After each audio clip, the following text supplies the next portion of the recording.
नमस्कार, बहुत स्वागत है आप सभी का। आप देख रहे हैं न्यूज़ इंडिया और आपके साथ मैं हूं मनीषा शर्मा। शुरुआत कुछ बड़ी और अहम खबरों के साथ कर लेते हैं। आपको बताएं सबसे पहले जहां उत्तराखंड में मानसून एक बार फिर से एक्टिव हो चुका है और एक बार फिर से रौद्र रूप दिखाने की तैयारी में है। जहां मौसम विभाग ने अगले 7 दिनों तक प्रदेश में भारी बारिश का सिलसिला जारी रहने का पूर्वानुमान जाहिर कर दिया है।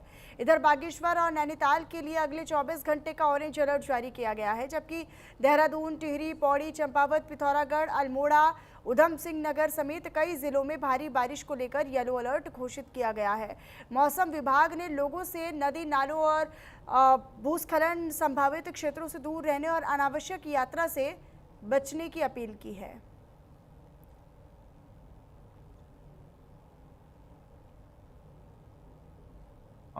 देखिए अभी अगले 4 दिन में हमने जो अभी पूर्वानुमान दिया है उसमें ज़्यादातर लगभग सभी जनपदों में हल्के से मध्यम दर्जे की बारिश अधिकांश स्थानों पे देखने को मिल सकती है। उसके उपरांत अगले 3 दिन जो है 7, 8, 9 तारीख को अनेक स्थानों पे हल्की से मध्यम दर्जे की बारिश और इसके साथ-साथ जो है भारी बारिश की चेतावनी भी है कई जनपदों में और बहुत भारी बारिश की चेतावनी अगले जो है 24 घंटे के दरमियान जैसे बागेश्वर और देहरादून जैसे जनपद हैं। इसके साथ-साथ जो है कुछ स्थानों पे कुछ जनपदों में आपको ये भी देखने को मिल सकता है कि वर्षा के तीव्र से अति तीव्र दौर होने के चांसेस बने हुए हैं। इधर नैनीताल के कालाढूंगी में एसआईआर अभियान को लेकर निर्वाचन आयोग की टीम ने बूथ का निरीक्षण किया। इधर भारत निर्वाचन आयोग के उप निदेशक अपूर्व कुमार सिंह ने प्राथमिक विद्यालय रूपपुर स्थित बूथ संख्या 52 पर पहुंचकर मतदाता सत्यापन कार्यों का जायजा लिया। उन्होंने अधिकारियों से प्रगति की जानकारी लेते हुए नोटिस जारी किए गए मामलों के समयबद्ध और पारदर्शी निस्तारण के निर्देश दिए। आयोग ने साफ किया कि पात्र मतदाताओं को किसी भी तरह की कोई परेशानी नहीं होनी चाहिए।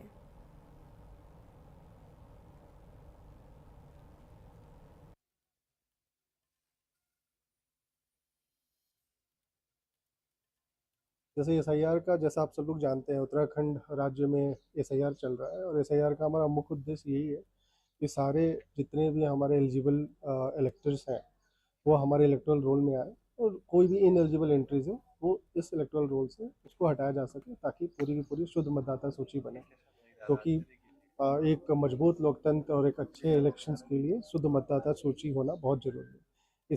इसके दरमियान आपने देखा होगा कि अभी हमारे यहाँ ड्राफ्ट रोल पब्लिश हुआ। ड्राफ्ट रूल पब्लिश होने के बाद अभी currently notice and hearing phase चल रहा है, तो हियरिंग के लिए डिफरेंट हियरिंग कैंप्स चल रहा है। तो वहीं पे मेरे विजिट्स के दौरान मैंने ये देखा कि जो हमारे हियरिंग कैंप्स है काफ़ी सुचारू रूप से चल रहे हैं। देखिए एसआईआर का सेकंड फेज आज शुरू हुआ है हमारा। आज हियरिंग का पहला दिन है और लगभग हमारे यहाँ पे जो पोस्ट एसआईआर जो वोटर्स हैं 1,62,400 के समथिंग वोटर्स हैं, जिसमें से 56,499 नोटिसेज अभी हमारे जनरेट हो किए गए हैं और अभी कल शाम तक की अगर हम रिपोर्ट देखें तो जिसमें 36,999 जो नोटिसेज हैं वो वितरित किए जा चुके हैं और आने वाले 1-2 दिन में बाकी भी हम लोग इनको वितरण कर लेंगे। आज हियरिंग का पहला दिन है। अभी हम रूपपुर प्राथमिक विद्यालय रूपपुर में हैं। लगभग 75% जो यहाँ पे नोटिसेज हमने सर्व किए थे, उसके 75% लोग टर्न अप हो चुके हैं।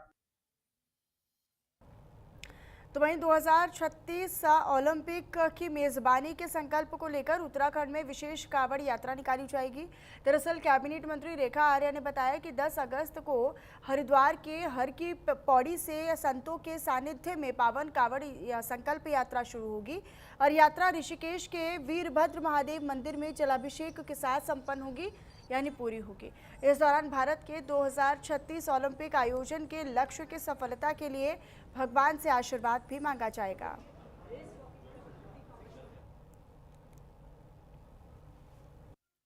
देखिए, आगामी 10 अगस्त को सोमवार के दिन प्रातः 7 बजे पावन कांवड़ यात्रा हर की पौड़ी से प्रारंभ हो। संतों के माध्यम से इसका संकल्प लिया जाएगा और ये यात्रा जो है ऋषिकेश वीरभद्र महादेव मंदिर में जाके जलाभिषेक करते हुए यात्रा अपनी पूर्ण होगी। इस यात्रा का पूरी तरीके से एक ही आत्मिक भाव है कि हमारे देश के यशस्वी प्रधानमंत्री मोदी जी ने जो संकल्प लिया है, वो संकल्प में 2036 का ओलंपिक भारत उसकी मेजबानी करे, ये संकल्प को सिद्धि तक और साथ ही भारत जो है खेल के क्षेत्र में महाशक्ति के रूप में उभरे, इस भावनाओं को भगवान के श्री चरणों में अर्पित करते हुए उनसे आशीर्वाद मांगने की पूरी ये यात्रा रहेगी। हरिद्वार से खबर है। दरअसल यहां पर कावड़ मेला धीरे धीरे अपने चरम की ओर पहुंच रहा है। मेले की व्यवस्थाओं में किसी भी तरह की चूक ना हो या लापरवाही ना बरती जाए, इसके लिए शासन स्तर के अधिकारी लगातार मेला पर नजर बनाए हुए हैं। इसको लेकर बाकायदा आईजी एसटीएफ नीलेश आनंद भरणे ने पुलिस अधिकारियों के साथ कावड़ पटरी और बैरागी कैंप का निरीक्षण किया और सेक्टर बनाकर बाकायदा कावड़ियों के लिए सुरक्षा का माहौल तैयार किया जा रहा है। उन्होंने कहा कि नया यातायात यानी ट्रैफिक प्लान किस तरह से धरातल पर चल रहा है, उसका अवलोकन भी हो रहा है।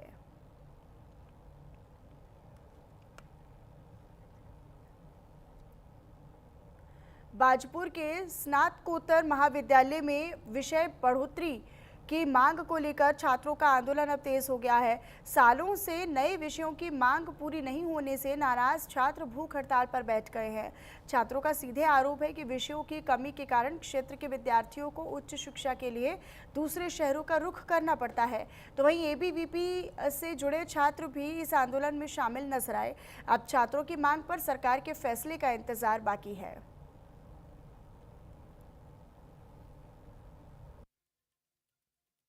इस समय हम बाजपुर के स्नातकोत्तर महाविद्यालय में खड़े हुए हैं। यहाँ पर अभी कुछ दिन पहले एक सांकेतिक धरना दिया गया था छात्रों द्वारा, जिसमें कहा गया था कि अगर उनकी मांगें पूरी ना हुई तो वो भूख हड़ताल करने को मजबूर होंगे।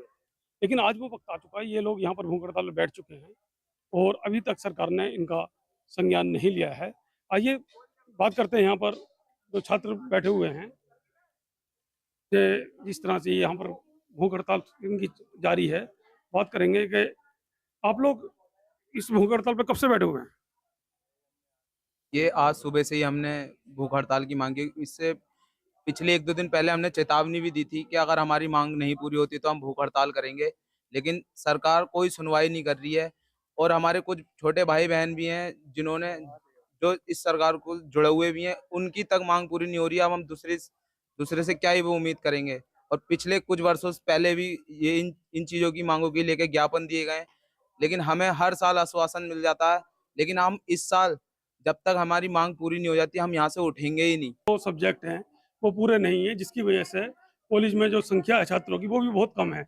जी बताइए, ये आपकी जो भूख हड़ताल है कब तक चलने वाली है? भैया जब तक हमारी मांगे नहीं पूरी होंगी, जो सब्जेक्ट हैं ज्योग्राफी, इकोनॉमिक्स, होम साइंस और एमए इंग्लिश, ये बहुत मेन सब्जेक्ट हैं जो कि बेसिक कह सकते हो इनको, कि बहुत ही बेसिक होती है। इतनी बड़ी बड़ी बिल्डिंगें बन रही है 16-17 लाख करोड़ की, इधर भी बन रही है। इनका क्या फायदा हुआ जब यहाँ पे बच्चे ही नहीं है। यहाँ पर भूख हड़ताल पर बैठे हुए हैं अपनी ही सरकार के खिलाफ, यानी कि कहीं ना कहीं इनकी भी सरकार में कोई सुनवाई नहीं हो पा रही है। ये बहुत बड़ी बात है कि छात्र संघ आज अपनी मांगों को लेकर भूख हड़ताल पर बैठा हुआ है, लेकिन सरकार इस पर किसी भी तरह की कोई भी सुनवाई करने को तैयार नहीं है। अपने सहयोग के साथ सैयद आलम, न्यूज इंडिया, बाजपुर। तो वहीं देहरादून पुलिस का नशा तस्करों के खिलाफ अभियान लगातार जारी है, जहां विकासनगर पुलिस ने ऑपरेशन प्रहार के तहत एक महिला तस्कर को गिरफ्तार कर लिया है और गिरफ्तार कर उसके कब्जे से बाकायदा 37 ग्राम स्मैक और इलेक्ट्रॉनिक तराजू बरामद किया है। बरामद की गई स्मैक की अंतर्राष्ट्रीय बाजार में भी कीमत करीब 11,10,000 रुपए के आसपास आकी गई है। तो वहीं पुलिस ने आरोपी के खिलाफ मुकदमा दर्ज कर आगे की कार्रवाई शुरू कर दी है।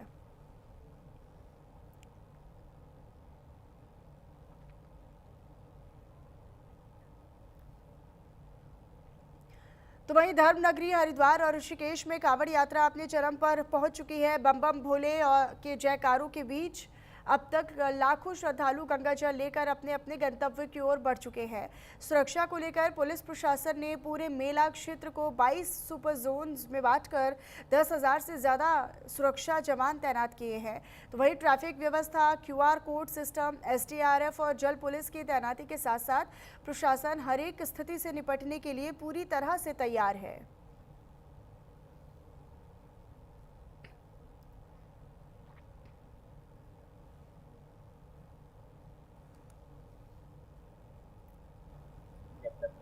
गंतव्यों को रवाना हो रहे हैं, क्योंकि आप अवगत होंगे कि अभी इस दौरान अभी पंचक की अवधि चल रही है, जिसके बाद में जलों का उत्थान होता नहीं है। तो काफ़ी संख्या में काँवड़ यात्री जो है वो हरिद्वार, ऋषिकेश में हैं और जैसा कि आज ये पहला श्रावण मास का सोमवार है तो काफ़ी संख्या में श्रद्धालुओं ने नीलकंठ महादेव में भी उन्होंने जलाभिषेक किया है। लगभग अब तक की जो डाटा है उसमें तकरीबन 76,85,000 कांवड़ यात्री जो हैं वो यहाँ पे हरिद्वार में आके जलों को उठा के यहाँ से अपने-अपने गंतव्यों को गए हैं। हल्द्वानी में एसआईआर अभियान को लेकर प्रशासन ने स्थिति साफ की है। दरअसल एडीएम और उप जिला निर्वाचन अधिकारी विवेक राय ने कहा है कि विशेष गहन पुनरीक्षण का उद्देश्य मतदाता सूची को शुद्ध और अपडेट करना है। उन्होंने बताया कि जिले में अब तक करीब 2,35,000 मतदाताओं को नोटिस जारी किए जा चुके हैं। प्रशासन ने अपील भी की है कि नोटिस मिलने पर घबराएं नहीं, चिंतित ना हो, बल्कि तय समय में दस्तावेज जमा कर सत्यापन प्रक्रिया पूरी कर लें। के तीसरे चरण में हम चल रहे हैं। 6,93,000 मतदाता 6 विधानसभा को मिला करके नैनीताल जनपद में हैं, जिसमें से लगभग 1,88,000 लोगों को नोटिस इसलिए निर्गत किए गए कि उनके नाम में कोई न कोई विसंगति है, मात्रात्मक त्रुटि है या आयु में कोई विभेद है या लैंगिक कोई त्रुटि है, साथ ही नाम में कोई पार्ट छूट गया है या नया पार्ट जुड़ गया है। ऐसी विसंगतियों से संबंधित ज़्यादातर जो है नोटिसें हैं। 47,000 नोटिसें ऐसी हैं जो कि अपने नाम को मैप नहीं करा पाए। निर्धारित व्यवस्था है कि 2003 में एसआईआर के दौरान उनका कहाँ नाम था उसको नहीं करा पाए हैं, या अपने माता पिता से जो है प्रोजनी से जो है अपने को मैप नहीं करा पाए। सभी के लिए ये अवसर है, ये नोटिस नहीं है। देहरादून से खबर है। देहरादून में आयोजित समाधान दिवस के दौरान जनता की समस्याओं के तुरंत समाधान पर जिला प्रशासन ने सख्त रुख इख्तियार किया है। दरअसल जिलाधिकारी आशीष चौहान ने बताया है कि समाधान दिवस में कुल 109 शिकायतें मिली। जिन मामलों का मौके पर समाधान संभव था उनको तुरंत उनका समाधान करवा दिया गया। तो वहीं बार बार एक जैसी शिकायतें सामने आने पर जिलाधिकारी ने संबंधित अधिकारियों पर नाराजगी जताते हुए निर्देश दिए और कहा कि लापरवाही और शिकायतों का दोहराना किसी भी कीमत पर बिल्कुल भी बर्दाश्त नहीं होगा। जिला प्रशासन का साफ कहना है कि जनता की समस्याओं का समयबद्ध समाधान सर्वोच्च प्राथमिकता है। समाधान दिवस के अवसर पर आज 109 शिकायतें हम लोगों को प्राप्त हुई और उनमें से जो भी निस्तारण किया जाना था जिन जिन चीज़ों का उसी समय में बताया भी गया, और कई सारी जगह रिपीटेड तौर पे जो शिकायतें आ रही थी तो उसमें ऑफिसर्स के लिए स्ट्रिक्ट इंस्ट्रक्शंस भी दिए गए।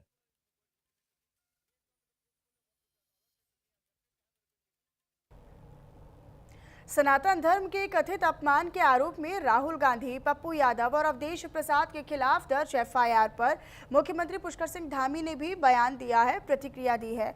कहा है कि संतों को बदनाम करना सबसे घटिया बात है, सबसे घटिया हरकत है। मैंने पहले भी ये कहा है कि पप्पू यादव और पप्पू गिरोह यानी पप्पू गैंग लगातार सनातन धर्म को बदनाम करने के लिए मिलकर काम कर रहे हैं।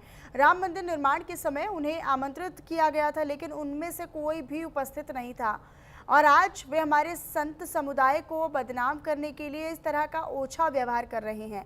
मेरा मानना है कि इससे सनातन धर्म के प्रति उनकी असली मानसिकता उजागर होती है।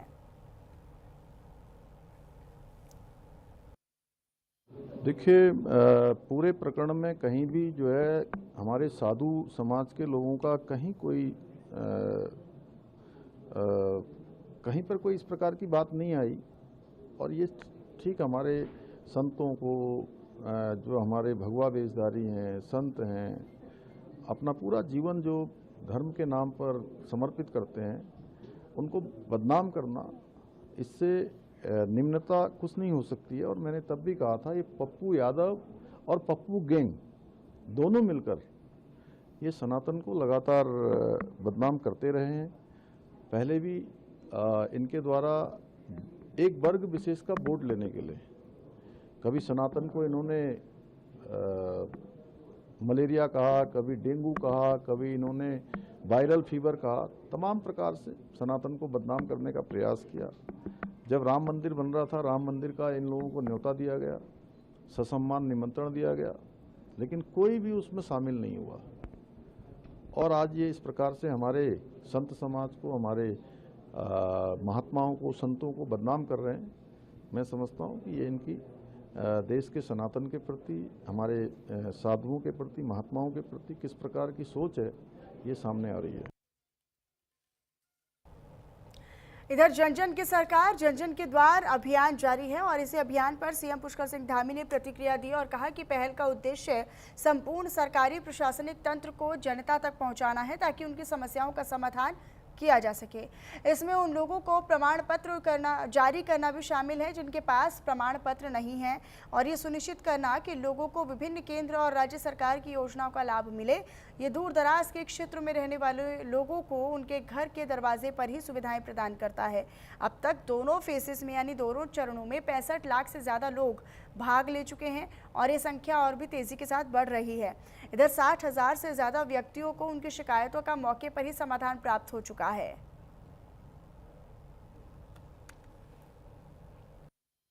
जन जन की सरकार का उद्देश्य है कि लोगों को उनके घर के पास, उनके गांव के पास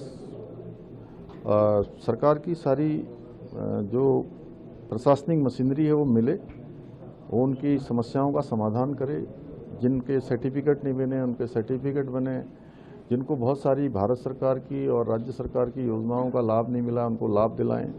बिजली, पानी, सड़क, स्कूल, अस्पताल, इन सब से जुड़े हुए जो भी मुद्दे हैं उन सभी मुद्दों का उनके घर के पास में ही हल हो, लोगों को दूर न जाना पड़े, साधन संसाधन खर्च न करने पड़े। और जो हमारे अंतिम छोर में रहने वाले लोग हैं जिनके पास इतने व्यवस्था नहीं है कि वो देहरादून आ सकें, जिला मुख्यालयों में जा सकें, तो उनको वहीं पर सुविधा मिल रही है। और अभी 6.5 लाख से ज़्यादा दोनों चरणों में मिलाकर लोग अभी तक इसमें भाग ले चुके हैं और 60,000 से ज़्यादा लोगों का जो है मौके पर ही उनको समाधान।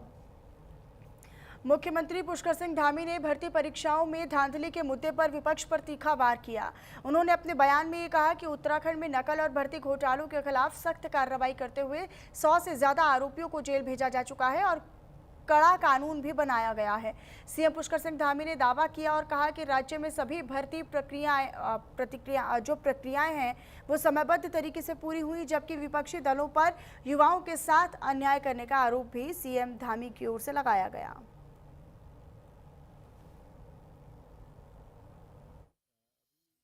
पिछले दिनों एक बात बिल्कुल बहुत स्पष्ट हो गई कि जितने भी एनडीए शासित राज्य हैं उन सभी राज्यों में जहां भी नकल हुई उन पर कार्रवाइयां हुई हैं। और मैं तो उत्तराखंड की बात करता हूं, तो उत्तराखंड में हमने ऐसे 100 नकल माफियाओं के खिलाफ कार्रवाई की, उनको जेल में डाला, नकल का कानून लाए और भर्तियां जो कैलेंडर था उसके अनुरूप पूरी तरह से संपादित हुई, पूरी तरह से पूरी हुई। वहीं जो ऐसे राज्य हैं, चाहे वो झारखंड हो, पंजाब हो या अन्य राज्य, पहले उत्तर प्रदेश में भी 2012 से लेकर 2017 हो, उसमें बड़े पैमाने पर भर्तियों में गड़बड़ियां हुई, नकल के मामले आए, आयोग हर संदेह के घेरे में आ गए, उनकी विश्वसनीयता खत्म हो गई। और इन लोगों ने, जो प्रतिपक्ष के लोगों ने मुद्दा उठाकर इनकी, मैं वही एक कहावत है पुरानी कि 900 चूहे खा के बिल्ली हज को चली, तो ये कहावत बिल्कुल इन पर ठीक बैठती है। ये जितने भी, चाहे कांग्रेस पार्टी हो, समाजवादी पार्टी हो, आप पार्टी हो या जो भी इनके गठबंधन के जो भी अन्य सहयोगी दल हैं, कि सारे पाप इन्होंने किए हैं और देश का युवा समझ रहा है। माननीय प्रधानमंत्री जी ने जहां उन बच्चों को जिन्होंने, मैं कहूँगा कि चाहे जिन कारणों से भी, जो भी उनको बताया गया होगा, भरमाया गया होगा, उनको कोई भी कानूनी पचड़े में डालने से अच्छा, उनको कोई सज़ा देने से अच्छा, उन सभी बच्चों को उन्होंने आत्मसात किया है, गले लगाया है, माफ़ किया है। और उन्होंने कहा कि कभी जीभ और कभी दांत आपस में गलती से जीभ कट भी जाती है, लेकिन दांत नहीं निकाले जाते हैं। उसी प्रकार से बच्चे हैं, सरकार भी बच्चों की है, बच्चे भी सरकार की है। सर, चलिए आगे बढ़ लेते हैं। अब आपको बताया जाए उत्तराखंड में आवश्यक सेवाओं पर एस्मा लागू किए जाने को लेकर सियासत गर्मा चुकी है और इन सब के बीच राज्यसभा सांसद नरेश बंसल ने सरकार के फैसले का समर्थन करते हुए कहा है कि एस्मा का चुनाव से तो कोई लेना देना नहीं है, कोई संबंध नहीं है। उन्होंने कहा है कि सरकार का उद्देश्य केवल इतना है कि विकास कार्य और जन सेवाएं किसी भी स्थिति में बाधित ना हो। मीडिया से मुखातिब होते हुए और बातचीत में राज्यसभा सांसद नरेश बंसल ने कहा कि सरकार चाहती है कि विकास कार्य लगातार चलते रहें और आम जनता को किसी प्रकार की कोई परेशानी भी ना हो। उन्होंने आगे अपने बयान में कहा कि कर्मचारियों या संगठनों को जो भी समस्याएं हैं, जो भी परेशानी या दिक्कत है, उन्हें ज्ञापन के माध्यम से सरकार के समक्ष रखा जाए।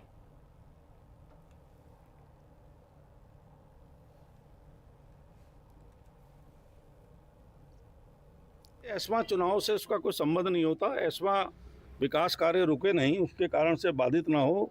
जो उनकी समस्याएं हैं वो ज्ञापन के माध्यम से वो दें, उस पर सरकार चर्चा करे। संगठनों के साथ सरकार चर्चा करती है, लेकिन हर चीज़ को लेकर के हड़ताल करना और उसके कारण से कार्य बाधित होना, मुझे लगता है ये सोच करके सरकार ने लगाया हो। उत्तराखंड में समय से पहले विधानसभा चुनाव करवाने की अटकलों के बीच कांग्रेस ने चुनावी तैयारियों का दावा किया है। कांग्रेस प्रदेश प्रवक्ता प्रतिमा सिंह का कहना है कि चुनाव कभी भी हो, कांग्रेस तो चुनाव के लिए पूरी तरीके से तैयार है। उन्होंने बताया कि पार्टी ने चुनाव प्रबंधन समितियों का गठन कर सभी विधानसभा क्षेत्रों में संगठन को सक्रिय कर दिया है। साथ ही बीजेपी पर जनता का शोषण और हार के डर से घबराने का आरोप लगाया है। देखिए, कांग्रेस पार्टी पूरी तरीके से चुनाव के लिए तैयार है और इसका बिगुल फूंकने का कार्य जो है माननीय राहुल गांधी जी की का जो छात्रों के गूंज जो कार्यक्रम था उससे उन्होंने करने का कार्य कर दिया है। हम तैयार हैं। सरकार जो है पहले चुनाव करा ले, बाद में चुनाव करा ले। मुझे लगता है कि जो पिछले 9.5 सालों से जनता का शोषण उन्होंने किया है, उस शोषण की भरपाई वो नहीं कर पाएंगे। तो उस शोषण का अंत सिर्फ यही है कि सरकार को सत्ता से नीचे आना पड़ेगा, भारतीय जनता पार्टी को। कांग्रेस पार्टी देखिए, हमारे पास इलेक्शन मैनेजमेंट कमेटी से लेकर के इलेक्शन कैंपेन कमेटी 1 साल पहले ही आ चुकी है। इधर प्रधानमंत्री ई व्हीकल योजना के तहत उत्तराखंड के 2 प्रमुख शहरों देहरादून और हरिद्वार को जल्द ही इलेक्ट्रिक बसों की बड़ी सौगात अब मिलने जा रही है। दरअसल देहरादून आरटीओ प्रशासन संदीप सैनी के मुताबिक ये इस योजना के अंतर्गत देहरादून शहर को 100 और हरिद्वार शहर को 37 नई इलेक्ट्रिक बसें आवंटित की गई हैं। परिवहन विभाग की ओर से इन बसों के संचालन के लिए रूट्स को रैशनलाइज कर विस्तृत सर्वे और बस स्टैंड के निर्धारण के साथ रिपोर्ट तैयार कर ली गई है। मौजूदा सिटी बसों के साथ कोऑर्डिनेशन बनाकर पूरे शहर को कवर करने वाले रूट्स भी तय कर दिए गए हैं।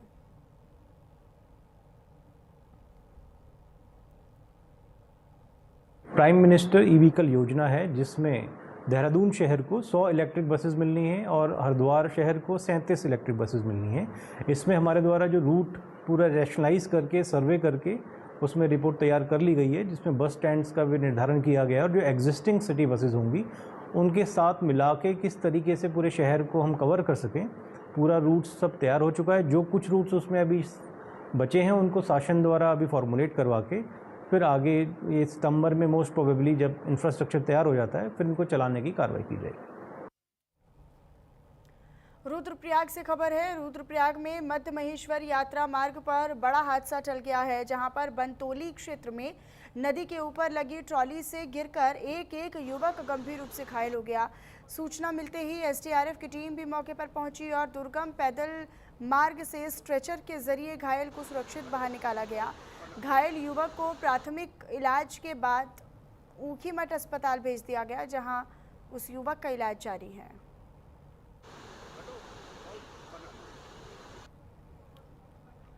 मॉनसून के बीच देहरादून में लैंडस्लाइड की चुनौती से निपटने के लिए प्रशासन अलर्ट है।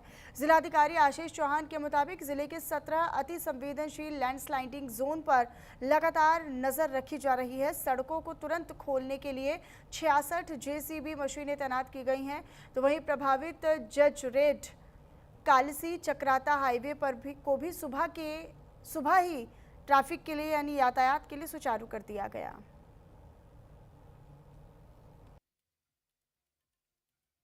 लगभग हमारी 66 जेसीबी तैनात हैं और 17 स्लाइडिंग जोन है, और जो जजरेड़ का हमारा मेन लैंडस्लाइडिंग जोन है उस जगह पे हम लोगों ने कंटिन्यूसली उसकी रोड ओपनिंग दी, और 5 मॉर्निंग की अगर अपडेट की बात करें तो 5 सड़कें मॉर्निंग में बंद थी और उनमें से ज़्यादातर खोल दी गई। और चलिए फिलहाल मेरे साथ इस बुलेटिन में इतना ही। बाकी तमाम खबरों को देखने के लिए आप बने रहिएगा न्यूज़ इंडिया के साथ। नमस्कार।